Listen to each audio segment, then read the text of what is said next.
Selamat malam, kami mahasiswa Universitas Budi Dharma semester 2. Saya Titisana Putri Lase. Saya Angelina, saya Farhan Valencia. Saat ini kami sedang melakukan kegiatan wawancara untuk pemenuhan tugas kepemimpinan. Nah, untuk sekarang kami sedang bersama dengan Bu Presil. Bu Presil ini adalah seorang manajer accounting di sebuah perusahaan yaitu PT Harsindo Utama Perkasa. Nah, sebelumnya kami terima kasih banyak nih Bu, Ibu telah meluangkan waktu untuk dapat kami wawancarai saat ini. Oke, sama-sama. Baik Bu, saya dan teman saya sangat ingin mendengar nih pandangan Ibu seperti apa sih tentang kepemimpinan. Boleh nggak Ibu ceritain gaya kepemimpinan Ibu sekarang ini seperti apa? Oke, tipe kepemimpinan itu kan ada banyak macam ya.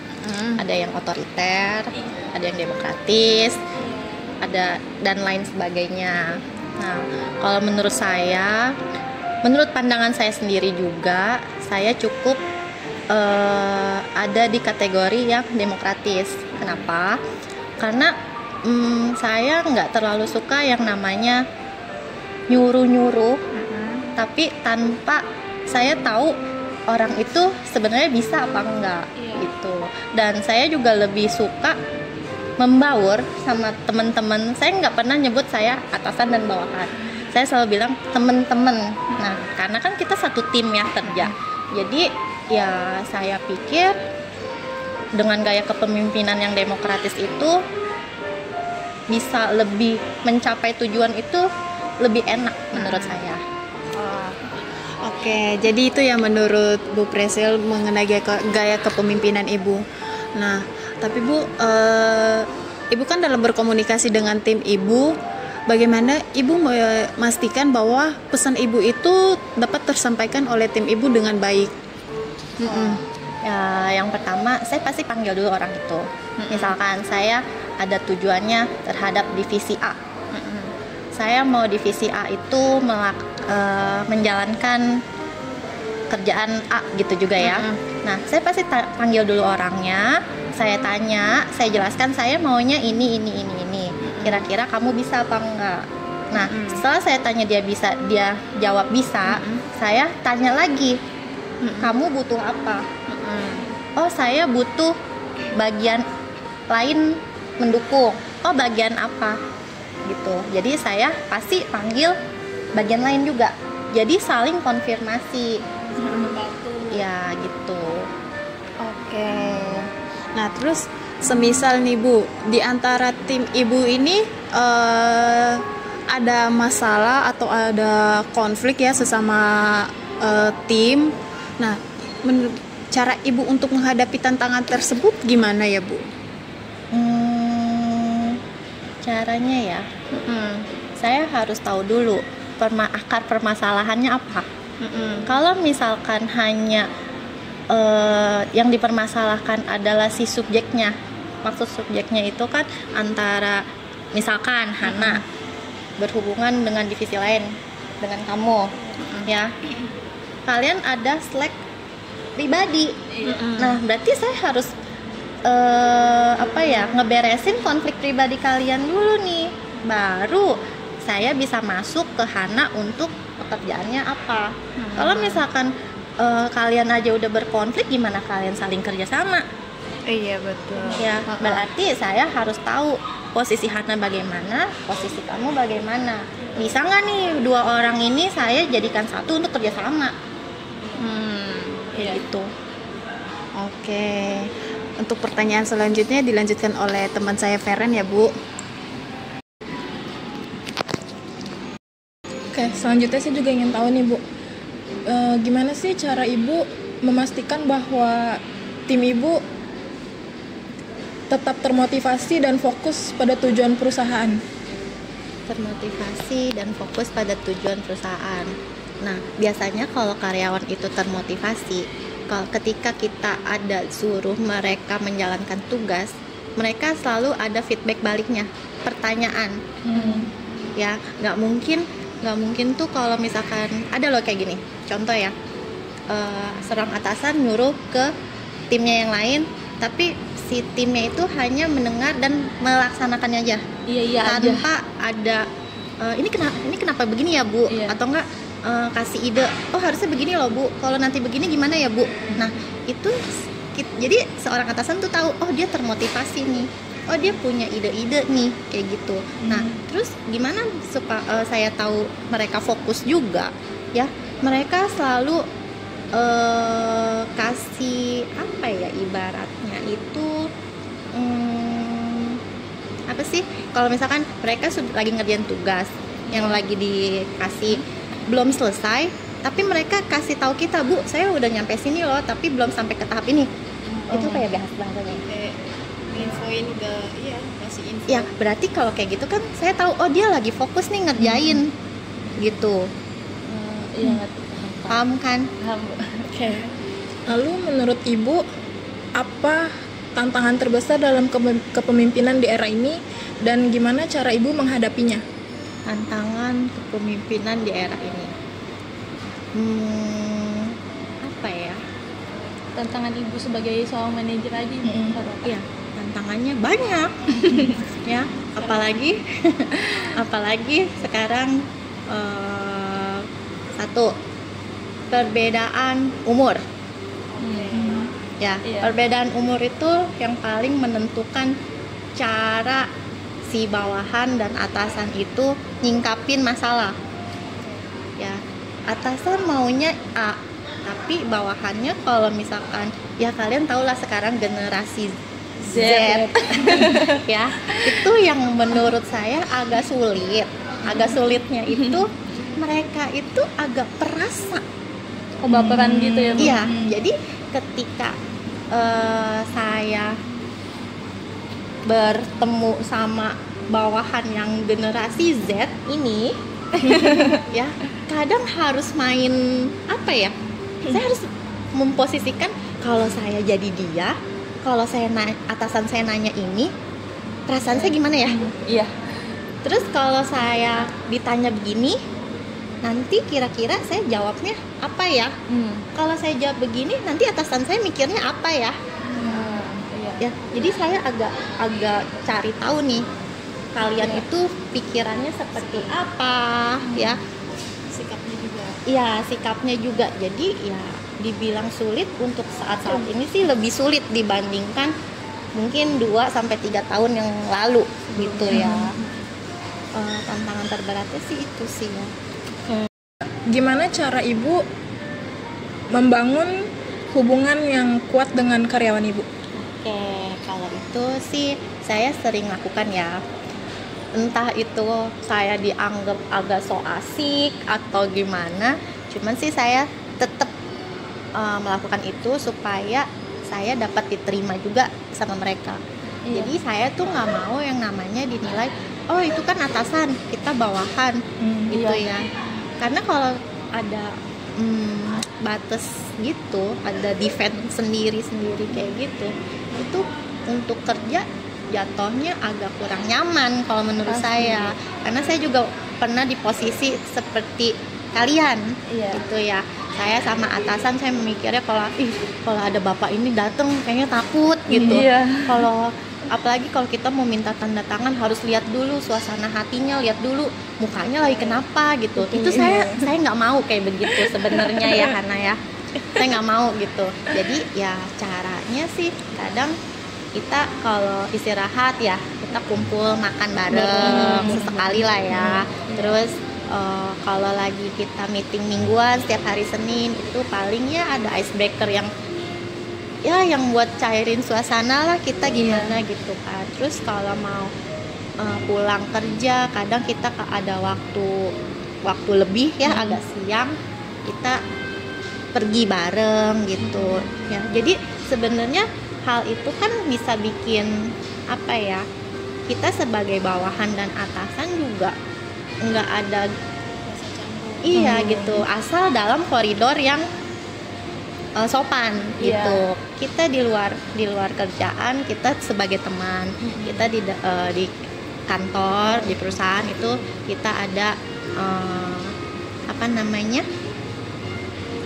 Atasan dengan bawahan. ya pokoknya kayak begitulah, saling menghormati, istilahnya saling menghormati dan profesionalitasnya ada gitu. Jadi jangan mentang-mentang saya udah berbaur dengan karyawan yang lain, mereka semena-mena atau seenak-enaknya bercanda gitu, nggak bisa kayak gitu. Udah gitu aja sih. Pertanyaan terakhir dari saya nih Bu, apakah ada perbedaan cara Ibu berkomunikasi dengan bawahan Ibu yang berbeda gender? Pastinya ada. Karena kalau kita sama ratakan kayak gitu, orang laki-laki dan perempuan aja kita lihat fisik aja udah beda. Ya, apalagi cara pola pikir mereka. Pola pikirnya pasti beda banget kan. Nah, saya lebih berhati-hati berbicara pada yang perempuan. Ya, kalau yang laki-laki saya bisa langsung to the point, dan si laki-laki itu pun pasti langsung, sifat laki-laki kan itu logika ya. Logika apa perasaan nih? Logika kan ya. Ya. Jadi lebih nyaman saya ngomong sama si karyawan laki-laki. Kalau karyawan yang perempuan, karena saya juga perempuan, jadi saya aduh kalau ngomong gini enak nggak ya kayak gitu. Takut baper gitu ya Bu ya. Iya. Sudah cukup pertanyaan dari saya, lanjut ke Ria. Baik nih Bu, lanjut deh aku ya pertanyaannya. Kalau misalkan Ibu lagi kayak meeting gitu, terus kan pasti kayak nanya pendapat dong satu sama lain, kayak setuju nggak sama pendapat Ibu yang ini kayak gitu. Terus kalau misalkan bawahan Ibu nih dia beda pendapat sama Ibu, gimana cara Ibu menyikapinya Bu? Kalau beda pendapat, kayaknya selama ini kalau ditanya setuju nggak, kayaknya diem aja setuju gitu ya. Bener gak? Iya sih. Rata-rata kan takut mengungkapkan kalau misalkan ada rasa nggak setuju. Cuman kalau misalkan ada si karyawan yang berani untuk mengungkapin pendapatnya, oh Bu kayaknya nggak bisa deh kayak begini gitu ya. Ya paling saya tanya dulu, kenapa kamu pikir itu nggak bisa? Gitu. Harus ada alasannya ya. Iya, pastikan pikiran saya mengetahui itu keseluruhan. Ya makanya saya minta itu. Jadi kalau tiba-tiba ada si karyawan itu nggak bisa Bu, karena dia tidak melihat keseluruhan. Ya dia hanya melihat mungkin atasnya aja, tapi saya lihat sampai ke bawahnya gitu. Paling saya tanya sih sama dia, kenapa kamu bisa bilang nggak setuju atau bilang nggak bisa atau sebagainya gitu, yang menandakan dia nggak setuju dengan argumen saya gitu kan ya. Nah setelah saya tanya, pastikan dia berpendapat. Betul kan. Nah kita sebagai atasan juga nggak boleh semena-mena, nggak boleh pokoknya harus ini gitu, nggak bisa juga, karena kan yang ngerjain mereka. Bener gak? Jadi kita harus tahu juga pikiran mereka gimana gitu. Baik Bu, pertanyaan selanjutnya dari saya, menurut Ibu untuk era kepemimpinan saat ini nih Bu, menjaga emosional itu penting gak Bu? Penting banget. Karena Gen Z ya Bu ya, banyak yang membawa perasaan banget. Dibilang Gen Z doang sih enggak loh sebenarnya. Karena apa ya, emosional itu kan bukan cuman berbicara kita marah-marah ya. Nah, emosional itu juga bisa aja ketika kita lagi seneng kita mengekspresikannya itu terlalu berlebihan, atau enggak pas lagi kita dapet apa ya, misalkan saya dipuji sama atasan saya langsung gitu ya, saya mengekspresikannya berlebihan sampai orang-orang apa sih dia baru dipuji kayak gitu aja udah kayak gitu ya. Atau enggak saya diomelin sama atasan saya juga, terus saya lampiasin ke bawahan saya. Itu nggak boleh sebenarnya sebagai pemimpin. Jadi kita sebagai pemimpin itu susah tahu, jangan pikir kalian gampang. Ya ini menetralisir hati itu susah. Ya ketika saya diomelin sama atasan saya harus marahin bawahan saya. Ya karena apa? Karena kesalahan mereka ada kesalahan saya juga. Jadi pikiran atasan saya kan, kamu gimana sih bawahan kamu nggak bisa, masa kamu nggak omelin? Bener gak? Pasti. Ya jadi itu gimana saya menyaring kata-kata itu supaya saya kasih ke Hana misalkan ya, itu enak didengar, nggak kayak bos saya ngomongin ke saya itu kayaknya kan kurang enak didengar. Jadi ya gimana caranya supaya saya ngomelin Hana, tapi sebenarnya Hana mikirnya saya nggak lagi ngomel. Kayak ngasih motivasi. Saya ngasih aja. tahu, saya Iya. kasih pendapat, saya kasih motivasi kayak gitu. Karena kalau misalkan saya dimarahin terus saya marah balik, kalau menurut saya sih itu bukan ini ya, bukan pemimpin ya. Semua orang bisa kayak begitu. Jatuhnya kita jadi kayak budak sih Bu kalau diomelin. Iya, enggak, kita semua orang bisa kayak begitu. Oh. Ya kamu dimarahin mama kamu, Iya. kamu marahin balik lagi adik kamu, bener Iya. nggak? Semua orang bisa, tapi nggak semua orang juga bisa jadi pemimpin, gitu. Baik Ibu, pertanyaan terakhir nih Bu ya, gimana sih cara Ibu memberikan kayak ide-ide kreativitas, tapi yang kayak gampang banget untuk mereka cerna gitu Bu?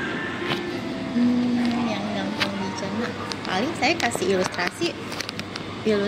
ilustrasi yang contoh sehari-hari sih.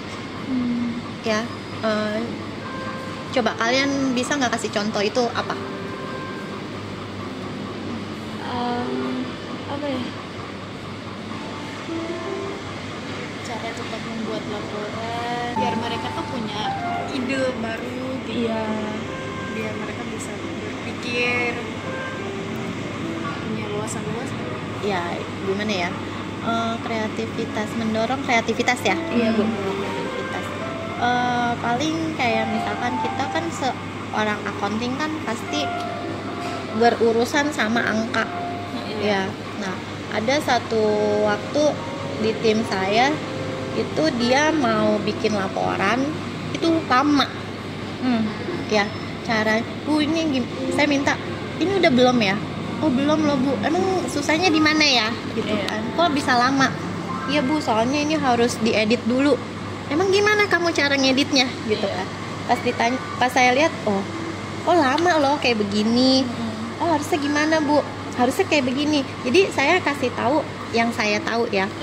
Kamu pakein rumus ini biar cepet nih, ya. Nanti tinggal kamu yang lain copy paste aja seperti gimana. Nah nanti kalau si karyawan itu memang benar-benar dia cerna ya, nanti kedepannya malah saya yang nanya sama dia gitu loh. Kayak contohnya Hana deh, kan ini gimana sih caranya, aku nggak bisa gitu kan ya. Kayak gini Bu, harus pakai caranya kayak gini. Jadi saya bisa lebih cepat. Saya ingat, waktu itu saya pernah ngajarin Hana tuh bikin laporan kayak gini. Ternyata dia bisa improve.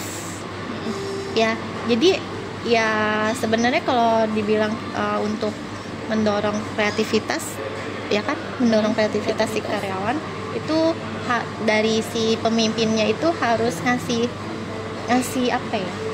Ngasih contoh atau kasih masukan yang nyata gitu, jangan cuma ngomong doang. Iya, jadi Gitu lebih loh. mudah diingat juga sih. Ya, jadi kan nih contohnya gini deh, karyawan gudang Iya. ya baru masuk, dia nggak ngerti yang namanya ngelakban kayak gimana ya. Kita sebagai atasan itu harus contohin dulu cara ngelakban tuh seperti ini loh. Iya. Ya, terus kita juga kasih contoh mereka setelah ngelakban selesai, kita beresin lakbannya, terus kita beresin ke tempatnya lagi. Iya. Yang itu dus yang sudah dilakban ya. Setiap hari kita harus lakuin itu. Ya, biar si karyawan itu ngelihat, oh ternyata atasan aja mau kayak begini. Iya. Masa kita malu hati sendiri, nanti akhirnya jadi malu hati sendiri. Ya, jadi bisa, oh iya, si ibu atau si bapak tiap hari ngelakuin itu, jadi gudangnya beres nih ya. Pas udah gudangnya beres, dia dipuji loh sama direktur, dia dipuji loh sama supervisor, jadi kan ada motivasi yang lain juga kan ya. Oh iya, gue mau dong kerjanya jadi gajinya ditambahin. Gimana cara gaji ditambahin? Kerjanya dibenerin dong. Bener nggak? Ya, jadi ya untuk mendorong motivasi itu ya kita sebagai atasan harus kasih contoh nyata ya yang bisa memperbaiki lebih lagi diri dia, kayak begitu sih. Baik, terima kasih Bu Prisil sudah bersedia diwawancarai pada malam hari ini. Saya dan teman saya sangat menghargai pendapat Ibu tentang kepemimpinan dan cara Ibu mengelola tim.